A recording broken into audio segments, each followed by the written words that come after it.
रहस्यमयी शापित सिंहासन। प्राचीन काल की बात है। मालवागढ़ राज्य अपनी समृद्धि और रहस्यमयी कहानियों के लिए प्रसिद्ध था।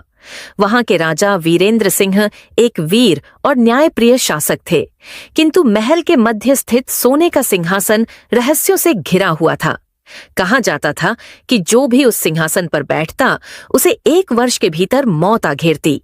राजा वीरेंद्र सिंह इस अंधविश्वास पर विश्वास नहीं करते थे, लेकिन बीते 200 वर्षों में जितने भी राजा सिंहासन पर बैठे, सभी 1 साल के अंदर या तो मारे गए या रहस्यमय तरीके से लापता हो गए। भय के कारण कोई भी राजा अब तक सिंहासन पर नहीं बैठा था।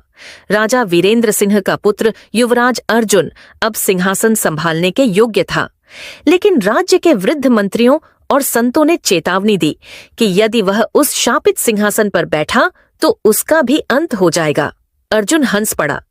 राजा वही बनता है जो अपने भाग्य को खुद लिखे। युवराज ने सभी के विरोध के बावजूद सिंहासन ग्रहण किया। राज्य में उत्सव मनाया गया, लेकिन भय भी व्याप्त था।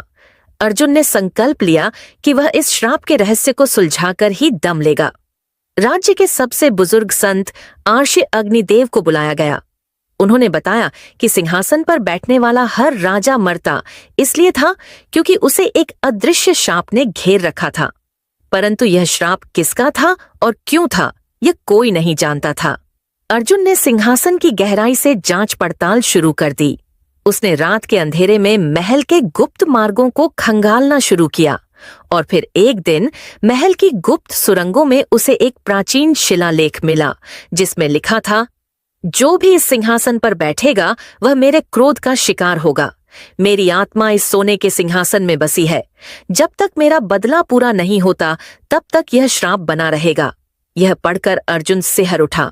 यह शाप राजा विक्रमादित्य के काल का था। कहा जाता था कि उनके शासनकाल में एक महान विद्वान तंत्राचार्य